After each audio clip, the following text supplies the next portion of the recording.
రోజుల కోర్సు పూర్తి చేస్తే చాలు 100% ప్లేస్మెంట్ సపోర్ట్ తో సాఫ్ట్వేర్ జాబ్ మీ సొంత. వెంటనే కోడ్ జ్ఞాన్ డెస్టినేషన్ ని సంప్రదించండి. నమస్కారం గురుగారు. నమస్తే అమ్మా. కుంభరాశి వారికి, మీనరాశి వారికి ఫిబ్రవరి మాసంలో ఆర్థిక పరంగా, సంతాన పరంగా, వివాహ పరంగా, విదేశీ పరంగా ఎలా ఉండబోతుంది? వారు ఎలాంటి పరిహారాలు చేసుకోవాల్సిన అవసరం ఉందంటారు గురుగారు? ఫిబ్రవరి మాసంలో కుంభ మీనరాశుల వారి యొక్క మాస ఫలితాలు చూడడానికన్నా ముందు ఈ మాసము గ్రహ సంచారం ఎలా ఉందో ఒకసారి మనం చూస్తే, వృషభంలో గురుడి యొక్క సంచారము, మిథునంలో కుజుడి యొక్క సంచారము, కన్యలో కేతువు, మకరంలో రవి యొక్క సంచారము ఫిబ్రవరి 13 వరకు. ఆ తరువాత నుంచి కుంభంలో రవి యొక్క సంచారము, శని బుధుల యొక్క సంచారము కుంభంలోనే, శుక్ర రాహుల యొక్క సంచారము మీనంలో జరుగుతున్న కారణం వల్ల కుంభరాశి వాళ్ళకి ప్రజెంట్ టైమ్స్ లో ఈ ఫిబ్రవరి మాసంలో 1-2 గ్రహాల నుంచి అత్యంత యోగదాయకంగా ఏమీ లేవు. కాబట్టి కుంభరాశి వాళ్ళు ఆల్రెడీ జన్మ శని అనేటువంటి ఒక ఏలినాటి శనిలో ఉన్నారు. కాబట్టి కొన్ని ప్రికాషన్స్ తప్పకుండా తీసుకోవాలి. కుంభరాశి వాళ్ళకి జన్మంలోనే రవి, శని, బుధ అనేటువంటి గ్రహాలు ఉన్నాయి. ఈ మాసంలో ఆరోగ్యం పట్ల ప్రత్యేకమైన శ్రద్ధ తీసుకోవాలి. ఆరోగ్య ఇబ్బందులు అనేటువంటివి తీవ్రంగా గోచరిస్తున్నాయి. అదేవిధంగా హాస్పిటల్కి వెళ్ళి తీవ్రమైనటువంటి డబ్బులు విపరీతంగా వృధా చేసుకునే అవకాశాలు కూడా కనబడుతున్నాయి. కుంభరాశి వాళ్ళు ఆరోగ్యం పట్ల ప్రత్యేకమైన శ్రద్ధ తీసుకోండి. అదేవిధంగా 2వ స్థానంలో శుక్రుడు యోగిస్తూ ఉన్నాడు. దీనివల్ల సమయానికి రావాల్సిన డబ్బులు అందుతాయి. దానివల్ల కాస్త ఊరడి ఉపశమనం కలుగుతుంది. కుంభరాశి వాళ్ళకి లగ్నంలోనే ఆ రవి, శని అనేటువంటిది ఉండడం వల్ల ఎదగాలనేటువంటి ప్రయత్నంతో ఎదిగేటువంటి క్రమంలో ప్రెస్టేజ్కి కానీ ఈగోకి కానీ వెళ్ళొద్దు. అగ్రెసివ్గా వెళ్ళడం వల్ల నష్టపోయే అవకాశాలు ఉన్నాయి. గ్రహ బలము మీకు కుంభరాశి వాళ్ళకి అంత యోగించట్లేదు. కాబట్టి కాస్త నెమ్మదిగా ఆచితూచి వ్యవహరించడం చాలా అవసరము. అదేవిధంగా 4వ స్థానంలో గురుడు సంచరిస్తున్నాడు. దీనివల్ల సామాన్యమైన ఆర్థిక పరిస్థితి ఇప్పటి వరకు ఎలా ఉన్నారో ఇప్పుడు అలాగే ఉంటుంది తప్ప పెద్ద పెను మార్పులు వచ్చేటువంటి ఇది కనబడడం లేదు. 5వ స్థానంలో కుజుడి యొక్క సంచారం నడుస్తుండడం వల్ల ప్రేమ వ్యవహారాల్లో ఇబ్బందులు ఖచ్చితంగా కలుగుతాయి. సంతానపరమైనటువంటి ఇబ్బందులు ఉండే అవకాశం ఉంటుంది.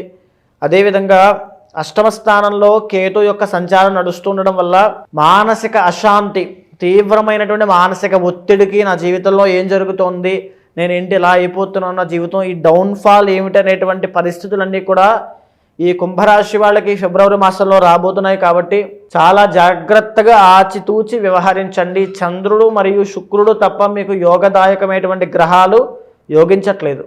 ఈ శుక్రుడు యోగిస్తున్న కారణం చేత మీ భార్య లేదా భర్త వల్ల మీ జీవితంలో ఒక పురోగతి చెందే అవకాశం ఉంటుంది. మీకు ఇంకా వివాహం కాని పరిస్థితుల్లో అయితే అమ్మవారిని ప్రార్థించండి. దుర్గాదేవి యొక్క ఆరాధన నిత్యము చేయడం వల్ల శుక్రబలం ఇంకా పెంచుకోవడం వల్ల ఆర్థిక సమస్యల నుంచి బయటపడతారు. అదేవిధంగా మాట ద్వారా బ్రతికేటువంటి వృత్తుల వాళ్ళైనా, సినీ నాటక కళారంగం వాళ్ళకైనా కాస్త మెరుగ్గానే ఉండే అవకాశం ఉంటుంది.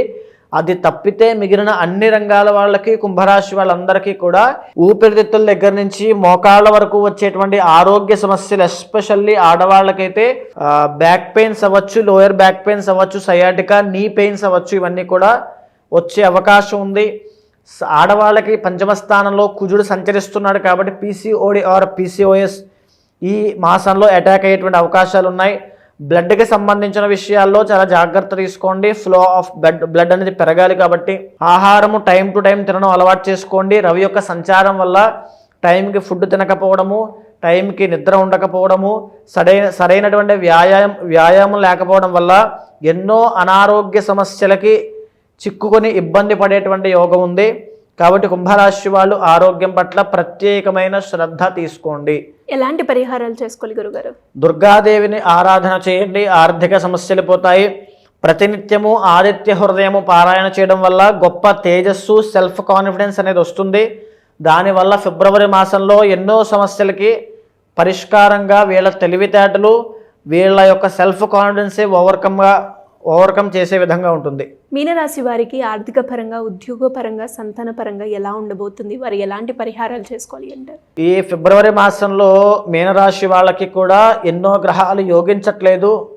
అన్ని గ్రహాలు కూడా ప్రతికూలంగా ఉన్న కారణం చేత ఒంటరి పోరాటం చేయాల్సినటువంటి పరిస్థితి మీనరాశి వాళ్ళకి రాబోతోంది. వారి యొక్క దైవ బలము, వారి యొక్క ప్రయత్న బలము, వారి యొక్క సంకల్ప శక్తి మాత్రమే మీనరాశి వాళ్ళని కాపాడాలి. లేకపోతే ఫిబ్రవరి మాసంలో ఎన్నో చిక్కులకి పడి ఇబ్బంది పడేటువంటి అవకాశం ఉంటుంది. మానసికంగా ఎంతో లో మూమెంట్లోకి వెళ్తారు. ఫిజికల్గా కూడా ఆరోగ్య సమస్యలు ఇబ్బంది పెడతాయి.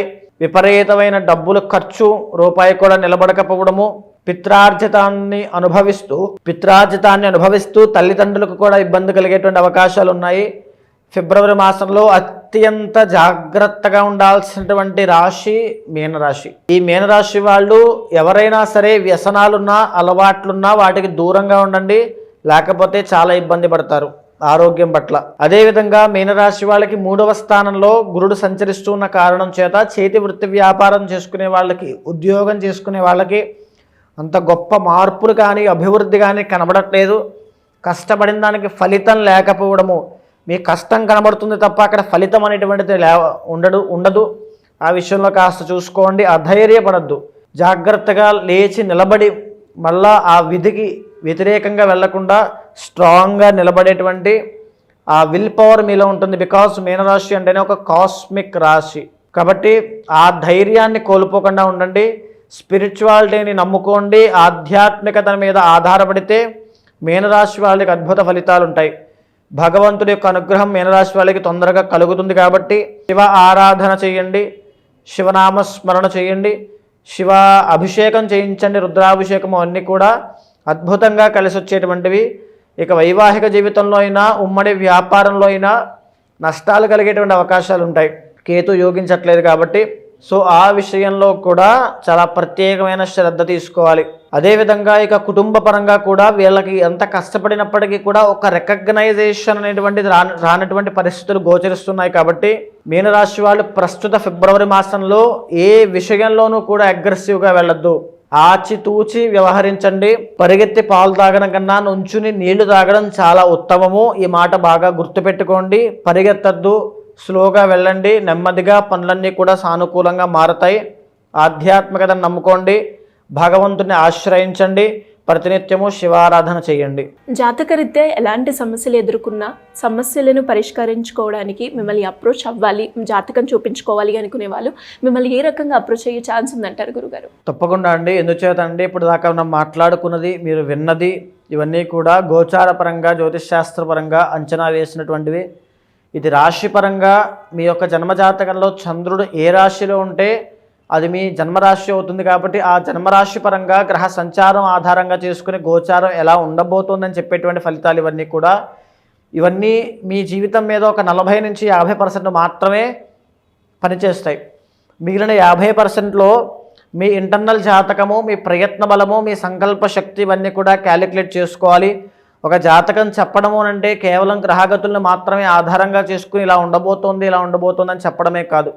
ఒక యాస్ట్రాలజర్గా మీతో మాట్లాడినప్పుడు మీ సమస్యలను మీతో మాట్లాడి మీకు మీ ఇష్టం ఏంటి, మీ అభీష్టం ఏంటి, మీ కోరిక ఏంటి, మీ సంకల్పం ఏంటో తెలుసుకుని ఒక ఫ్యామిలీ మెంబర్ లాగా మీకు ఆ కొన్ని సజెషన్స్ ఇవ్వగలిగితే, మీ ఆలోచన మార్చగలిగితే అప్పుడు మీ జీవితంలో ఒక అభివృద్ధి, ఒక పురోగతి అనేటువంటిది కనబడుతుంది. కాబట్టి ఎవరైనా సరే మీ జీవితం గురించి తెలుసుకోవాలి, ఆ ప్రాబ్లమ్స్ అన్ని సార్ట్అవుట్ అవ్వాలి అనుకున్నప్పుడు ఈ గోచార ఫలితంతో పాటుగా మీ ఇంటర్నల్ జాతకంలో ఉండేటువంటి సమస్యలనైనా లేకపోతే ఉండేటువంటి యోగాలైనా అందిపుచ్చుకోవడానికి ఖచ్చితంగా ఎప్పుడు వస్తున్నాయి, ఎప్పుడు వెళ్ళిపోబోతున్నాయి తెలుసుకోవాలి. ఎప్పుడైతే ఆ జాతక దోషాలు ఉన్నాయో వాటికి సంబంధించి కొన్ని పూజలు నిర్వహించడం వల్ల ఆ శాంతి అనేటువంటి ఒక సైంటిఫికల్ ప్రక్రియ, ఇది సైంటిఫికల్గా కూడా ప్రూవ్ అయ్యింది. ఏదైనా క్రిస్టల్ థెరపీ అవ్వచ్చు, మంత్ర థెరపీ అవ్వచ్చు, హోమా థెరపీ అవ్వచ్చు, లేకపోతే ఏదో ఒక మెడిసిన్ లాంటి ఒక మాటని నేను మీకు చెప్పడం వల్ల, మీరు వినడం వల్ల, ఒక పూజా కార్యక్రమంలో మీరు పాల్గొనడం వల్ల మీ జీవితంలో ఒక పాజిటివిటీ రావచ్చు, లేదా మీ జీవితం అక్కడి నుంచి ఒక మలుపు తిరగవచ్చు. కాబట్టి ఎవరైనా సరే మాట్లాడాలి, జాతకం చూడాలి అనుకున్నప్పుడు ఖచ్చితంగా కింద కనిపించేటువంటి నెంబర్కి కాంటాక్ట్ అవ్వండి. మా వాళ్ళు తప్పకుండా మీకు పూర్తి డీటెయిల్స్ అన్నీ కూడా అందిస్తారు. ధన్యవాదాలు గురుగారు. నమస్తే అమ్మా.